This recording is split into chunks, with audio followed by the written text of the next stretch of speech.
Welcome to all my dear students. स्वागत है आपका अपने चैनल पढ़ाई लिखाई पे विद मी वीरेंद्र। तो आइए स्टूडेंट्स, आज हम लोग देखने वाले हैं क्लास 8 का बुक का नाम है through the ages and section है social science, social and political life. Chapter number है 2 जिसका नाम है guiding principles of the constitution. चलिए एक्सरसाइज की तरफ मूव करते हैं। इससे पहले हम आप वीडियो को स्टार्ट करें, हमारे चैनल को लाइक शेयर सब्सक्राइब करना ना भूलिएगा, दोस्तों में शेयर करना ना भूलिएगा, और हाँ बेल आइकन दबाना तो बिल्कुल ना भूल जाइएगा ताकि टाइम में नोटिफिकेशन आप तक पहुंचते रहें। तो चलिए स्टार्ट करते हैं आज का वीडियो बिना कोई वक्त गवाए हुए। Tick the correct option. MCQ question यहाँ पे आ चुके हैं। क्या है फर्स्ट क्वेश्चन?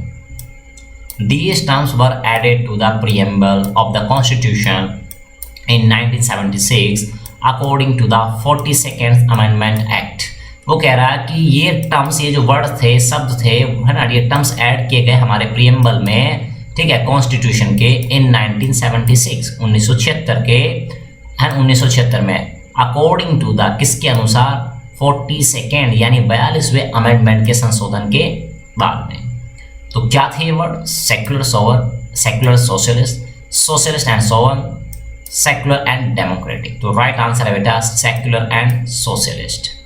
चलिए नेक्स्ट है fundamental duties were added to the constitution according to the. जो फंडामेंटल ड्यूटीज हैं, ठीक है, ये ऐड की गई थी कॉन्स्टिट्यूशन में अकॉर्डिंग टू किसके अनुसार? ठीक है, देखो भाई यहाँ पे 42nd है, 42nd है, 43rd, ठीक है, तो या तो 42nd वाला सही होगा या 43rd। और यहीं पे अगर ईयर देखें 75 76 76 75, तो राइट आंसर है बेटा 42nd amendment act of 1976। The constitution of India was adopted on, यानी हमारा भारत का कॉन्स्टिट्यूशन जो था वो कब अडॉप्ट किया गया था? 26 of November 1949, 26 of November 1950 and 25 October 1949, 25 November 1949। ठीक है, तो राइट आंसर बेटा 26 नवंबर 1949। Next, the child labour provision and regulation act was passed in. तो कब इसको पास कराया गया था? 1986 में, 85 में, 89 में या 88 में? राइट आंसर बेटा 1986। Next, the universal declaration of human rights was adopted by the united nation. कह रहे हैं कि भाई यूनिवर्सल डिक्लेरेशन जो था ह्यूमन राइट पे, ठीक है, वाज अडॉप्टेड, कब इसको अडॉप्ट किया गया? यूनाइटेड नेशन के द्वारा। किस ईयर में? तो आपको ईयर बताना है बेटा, 1948 में, 1949 में, 47 में, 46 में? राइट आंसर है बेटा 1948। फिल इन द ब्लैंक्स आ चुके हैं। First question, fill in the blanks is the right given to an adult citizen to cast his vote. ये अधिकार दिया गया एक एडल्ट सिटीजन को हमारे देश के कि वो वोट डाल सके। तो क्या कहते हैं इसको? Universal adult franchise. Next, fill in the blanks, the is the preface to the constitution. तो कह रहा है ये क्या चीज़ है भाई, क्या वर्ड आना है यहाँ पे? तो ये प्रीफेस है ऑफ द कॉन्स्टिट्यूशन, हमारे कॉन्स्टिट्यूशन, मतलब एक तरह से मुखौटा है ना, समरी कह लीजिए आप इसको। तो राइट आंसर है बेटा preamble. Next, India is a fill in the blanks nation. किस तरह का नेशन? हमारा देश। Therefore it has the freedom to make its law without any external influence. और इसी के कारण हमारा देश फ्रीडम में है, फ्री है कि चाहे जो लॉ बनाए विदाउट एनी एक्सटर्नल इन्फ्लुएंस, और बाहर का विदेशी ताकतों कोई उसमें इन्फ्लुएंस नहीं होगा। तो ये क्या वर्ड है बेटा? राइट आंसर है sovereign. Fill in the blanks means that the people have the right to practice a religion of their choice. ठीक है, इस वर्ड का मीनिंग निकलता है कि लोग अधिकार रखते हैं तो प्रैक्टिस, चाहे वो जो यूज करे कौन सा रिलीजन, प्रैक्टिस करे, माने उसको, ऑफ देयर चॉइस, जिसको वो उनकी चॉइस है। आंसर है secularism. Next, fill in the blanks, in the Indian Constitution help in gradual translation of ideals into laws। ठीक है, तो इसमें ये बताया गया है कि भाई ये कौन सा शब्द है, क्या चीज़ है हमारे भारतीय संविधान में जो हेल्प करती है ग्रेजुअल, धीरे धीरे ट्रांसलेशन ऑफ आइडियल्स, आदर्शों का इनटू लॉ। तो उन पे हम लॉ बना देते हैं धीरे धीरे, ग्रेजुअली। तो नाम है भाई DPSP, जिसको शॉर्ट फॉर्म ये है, और फुल फॉर्म है directive principles of state policy. Next, match the following. तो देखो भाई, right to assemble peacefully without arms, तो ये कौन सा कहलाता है? डायरेक्टिव प्रिंसिपल है, राइट टू फ्रीडम है। चलिए एक एक करके देखते हैं। ठीक है, सबसे पहले right to assemble peacefully without arms, तो इस ये आता है राइट टू फ्रीडम के अंतर्गत। सेकेंड है to safeguard public property, ये है फंडामेंटल ड्यूटी। और third guidelines for welfare of citizen, तो ये है बेटा डायरेक्टिव प्रिंसिपल्स। और नेक्स्ट है seek remedy from law for a wrong suffered, तो ये है बेटा रिड्रेसल। और लास्ट तो आप समझ ही चुके हैं, सोवर। इसी तरह से आप स्क्रीनशॉट लेके इसको कंप्लीट कर सकते हैं। चलिए ट्रू और फॉल्स की तरफ मूव करते हैं। Right to education was included as fundamental right in the constitution in 2002, कह रहा है कि राइट टू एजुकेशन जो है ये इंक्लूड किया गया था फंडामेंटल राइट में हमारे कॉन्स्टिट्यूशन में 2002 में। ट्रू है, false? False. Next, the voting age in India was change from 21 to 18 years according to the 61st amendment act, यानी कह रहा है वोट डालने की जो एज थी वो 21 से 18 कर दी गई थी 61वें अमेंडमेंट के द्वारा, संशोधन के द्वारा। क्या ये सही है? Yes, this is true. The child labour regulation and prevention act was passed in 1987, तो चाइल्ड लेबर और रेगुलेशन एंड प्रिवेंशन एक्ट था वो 1987 में पास किया गया था भाई। क्या सही है? It's false. Next, the 42nd amendment in the 1976 added fundamental duties to the constitution, कह रहा है कि 42वें संविधान संशोधन के द्वारा 1976 में फंडामेंटल ड्यूटीज है ना ऐड की गई थी कॉन्स्टिट्यूशन में। Yes, it's true. Next short question देखते हैं, क्या है first question? Define universal adult franchise, तो यूनिवर्सल एडल्ट फ्रेंचाइज को आप क्या करें? एक्सप्लेन करें, डिफाइन किया। देखिए, the right given to adults to vote for and elect their representative, तो कह रहा है कि ये जो अधिकार है, राइट है, गिवन टू एडल्ट्स को दिया गया है टू वोट, ताकि वो वोट डाल सकें, ठीक है, for and elect their representative, और अपना प्रतिनिधि चुन सकें जो उनको रिप्रेजेंट करे। What is the meaning of sovereign? Sovereign का क्या मीनिंग होता है जानते हैं? Sovereign means having independent authority over a geographic area such as territory, state और नेशन। सोवन का मीनिंग होता है आप इंडिपेंडेंट हो, स्वतंत्र हो, किसी पे डिपेंडेंट नहीं हो, ऐसी अथॉरिटी आप हैं ओवर ए जियोग्राफिक एरिया, किसी पर्टिकुलर जियोग्राफिक एरिया में, जैसे कि टेरिटरी हो गई, कोई स्टेट हो गया, कोई नेशन हो गया। Next, state the difference between fundamental rights and fundamental duties, तो आपको फंडामेंटल ये राइट्स यानी कि जो आपके मूल अधिकार है और फंडामेंटल ड्यूटीज यानी कि मूल कर्तव्य है, उनमें डिफरेंशिएट करना है। चलिए करते हैं। तो फंडामेंटल राइट की बात करते हैं। Number 1, the fundamental rights are inherent to individual and are intended to protect their dignity, freedom and wellbeing, तो कह रहा है कि जो फंडामेंटल राइट्स होते हैं आर इनहेरेंट टू इंडिविजुअल, ये किसी बंदे में, किसी इंडिविजुअल में इनहेरेंट होते हैं, मतलब कहते हैं ना कि बिल्ट हो के अंदर से ही आए हैं, ठीक है, मतलब जैसे आपके मोबाइल में कुछ ऐप्स आती हैं उनको आप डिलीट ही नहीं कर सकते, ठीक है, तो ये इनबिल्ट है, आप इस तरह समझ लीजिए, ठीक है, इनहेरेंट है। And are intended to protect, और इनकी मतलब होता है कि आप कर सकते हैं क्या? प्रोटेक्ट कर सकते हैं क्या? आते हैं डिग्निटी, अपनी डिग्निटी को, फ्रीडम को और वेलबींग को। जबकि फंडामेंटल ड्यूटीज की बात करें, these are civics obligations that citizens are expected to fulfil, यानी कि लोगों से, सिटीजन से, ठीक है, ये अपेक्षा की जाती है कि आपको ऐसा ही करना चाहिए, है ना, नहीं करेंगे तो ऐसा नहीं कि फांसी की सजा हो जाएगी, लेकिन एक्सपेक्टेशन की जाती है ऐसे, तो ये आपके कर्तव्य है।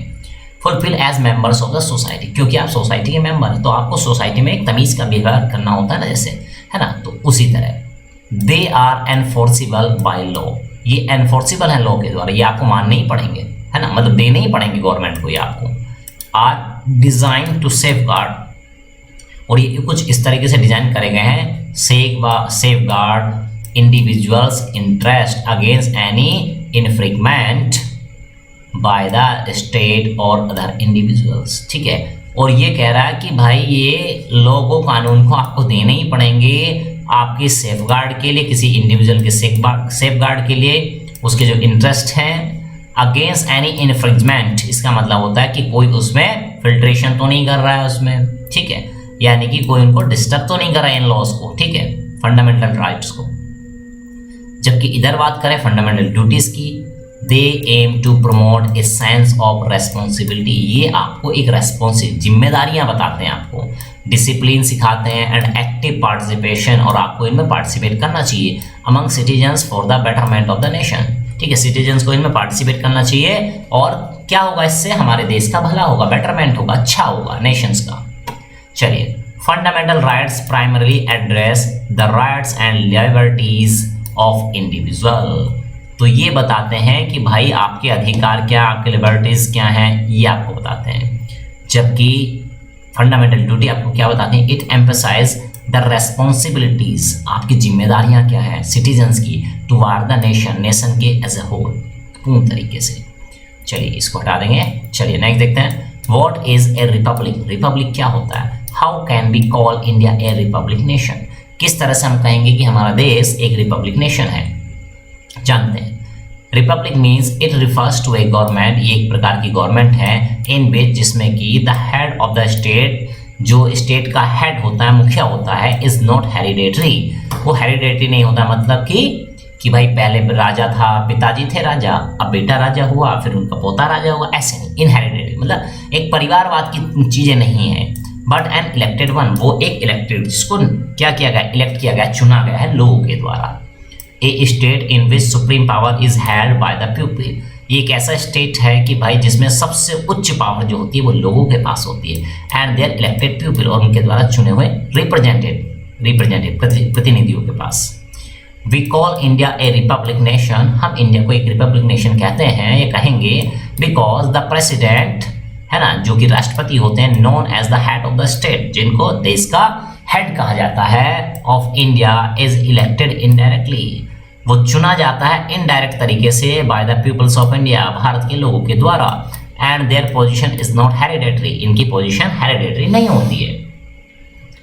Next, explain the right to constitution remedies, आपको अधिकार बताने हैं कॉन्स्टिट्यूशनल रेमेडीज के लिए। चलिए, right to constitutional remedies, the fundamental rights are given to the citizen, fundamental right दिए गए है ना लोगों के लिए, of India, citizen of India के लिए, are absolute and may only be revoked, और ये एब्सोल्यूट होते हैं, हमेशा मिलते हैं ये, एंड इनको रिमूव किया जा सकता है, ये अधिकार इनको नहीं मिल सकते हैं, कब, only at the time of national emergency, जब पूरे देश में इमरजेंसी लगी हो, है ना, देश की भाई देश के लिए खतरा पैदा हो गया हो तो ऐसी इमरजेंसी हुई।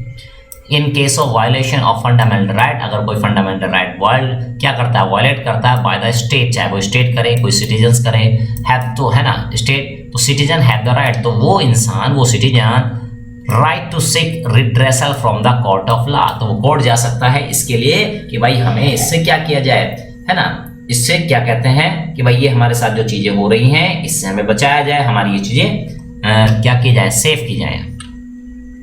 लॉन्ग क्वेश्चन की तरफ मूव करते हैं। Enumerate the 7 fundamental rights granted by the constitution, आपको बताने हैं 7 फंडामेंटल राइट जो कि दिए गए हैं भारतीय संविधान के द्वारा। चलिए बात करते हैं, fundamental rights are the citizens basic right, ये बेसिक राइट हैं सिटीजन्स के, guaranteed by the constitution, constitution की गारंटी देता है कि भाई हाँ ये तो आपको मिलेंगे ही। They are based on the universal declaration of human right, ठीक है, तो ये डिक्लेरेशन यूनिवर्सल डिक्लेरेशन है किसकी, ह्यूमन राइट्स की, adopted by the united nation, जो यूनाइटेड नेशन ने भी अडॉप्ट किए थे 1948 में। दे आर कौन कौन से, राइट टू इक्वलिटी, बराबरी का अधिकार है आपको, right to freedom of speech and expression, आपको ये अधिकार है क्या, फ्रीडम ऑफ स्पीच, आप चाहे बोलें चाहे चुप रहें, एंड एक्सप्रेशन, जो आपको एक्सप्रेस करना है वो आप एक्सप्रेस करें। राइट अगेंस्ट एक्सप्लॉयटेशन, आपका एक्सप्लॉयटेशन हो रहा है तो ये अधिकार है, उसके अगेंस्ट में आप जा सकते हैं court. Right to freedom of religion, है ना, धर्म की स्वतंत्रता आपके लिए है।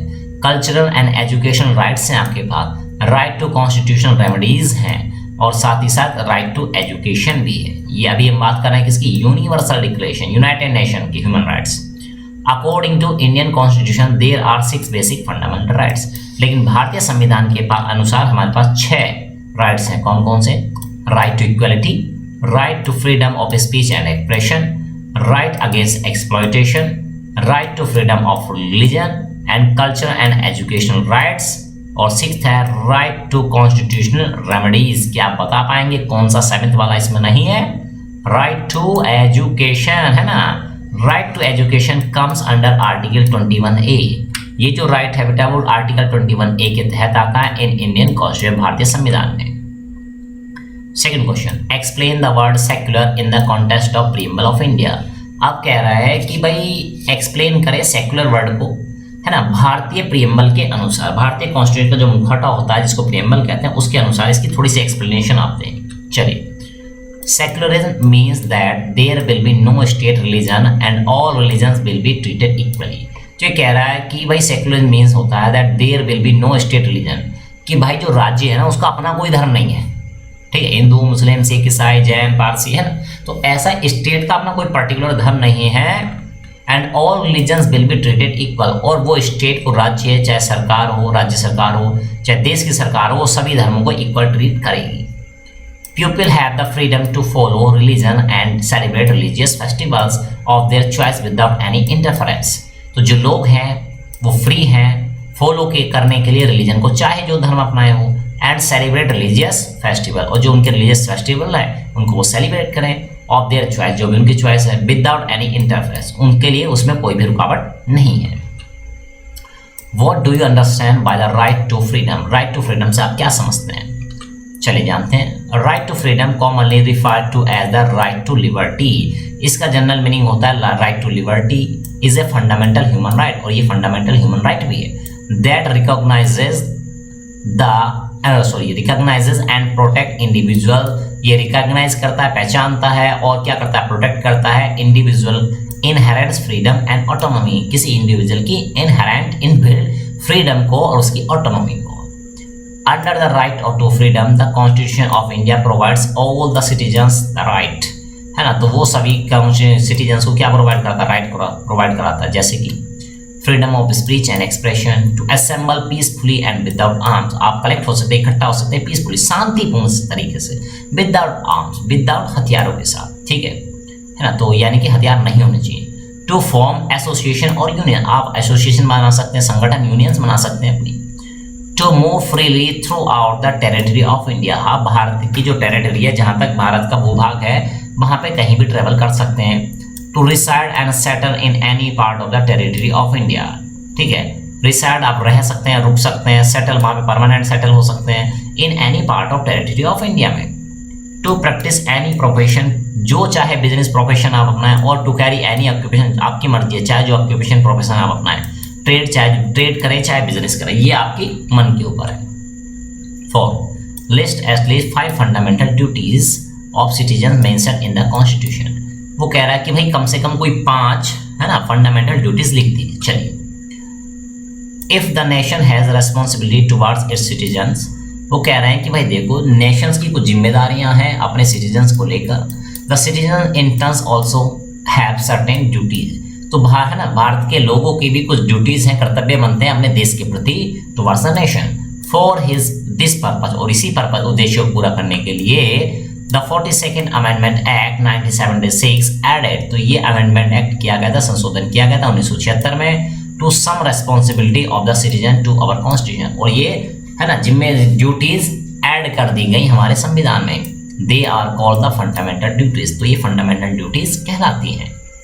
There are 11 fundamental duties described in Indian Constitution and some of the fundamental duties are as follows। तो हमारे भारतीय संविधान में 11 फंडामेंटल ड्यूटीज हैं, उनमें से कुछ हम यहाँ पे लिख रहे हैं। Number 1, to abide by constitution and respect its ideals, institution, the national flag and the national anthem। वो कह रहा है कि भाई देखो हमारा जो संविधान है इसको लेके हमें एंड रेस्पेक्ट इट्स आइडियल्स, है ना, इसको हमें मान सम्मान देना चाहिए, रेस्पेक्ट करनी चाहिए। इट्स आइडियल्स एंड इंस्टीट्यूशन, जो सरकारी संस्थान है, कॉन्स्टिट्यूशन से रिलेटेड हमारे, नेशनल फ्लैग हो गया, हमारा नेशनल एंथम हो गया, तो इनकी हमें रेस्पेक्ट करनी चाहिए, मान सम्मान देना चाहिए। To cherish and follow the nobles ideal which inspired our national struggle for freedom, तो हमें एंजॉय करना चाहिए, चेरिश करना चाहिए, कि भाई गर्व होना चाहिए हमको, ठीक है। एंड फॉलो द नोबल, जो हमारे आइडियल्स हैं, नोबल्स हैं, उनको हमें फॉलो करना चाहिए। विच इंस्पायर्ड आवर नेशनल स्ट्रगल, जिससे हम इंस्पायर हुए थे, ये हमारे नेशनल स्ट्रगल इंस्पायर होती है फॉर फ्रीडम, यानी आप जानते हैं जैसे कि हमने अंग्रेजों से किस तरह से फ्रीडम पाई है, ठीक है, तो उसको पे हमें गर्व होना चाहिए। To uphold and protect the sovereignty, unity and integrity of India, ठीक है, हमें बनाए रखनी चाहिए, क्या प्रोटेक्ट करना चाहिए sovereignty, unity and integrity of India, भारत की। 4. To defend the country and render national service when called upon to do so. वो कह रहा टू डिफेंड द कंट्री, देश की रक्षा करने के लिए, एंड रेंडर नेशनल सर्विस, देश की सेवा करने के लिए, ठीक है, हमें क्या आना चाहिए, we called upon to do so, हमें हमेशा तैयार रहना चाहिए, हमेशा, ठीक है, टू डू सो, जब आपसे ऐसा करने के लिए कहा जाए।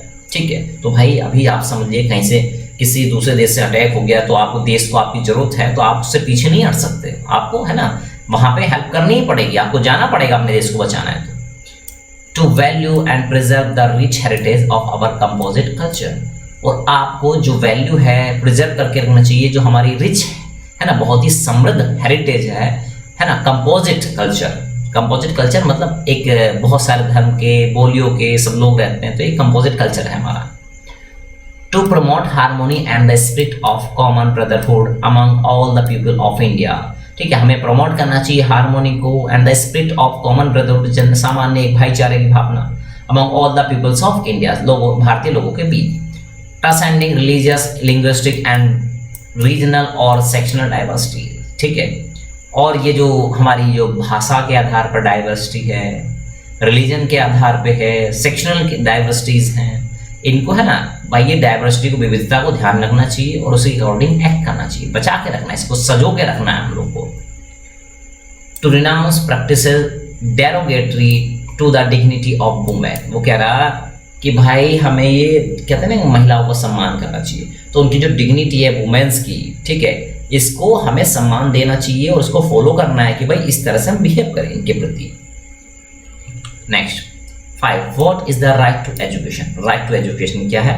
When was it adopted as fundamental right? तो कब अडॉप्ट किया गया था as a fundamental right? चलिए जानते हैं।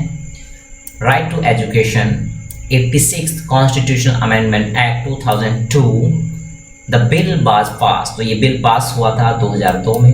The right to education was included as a fundamental right in the Constitution on 1st April 2010.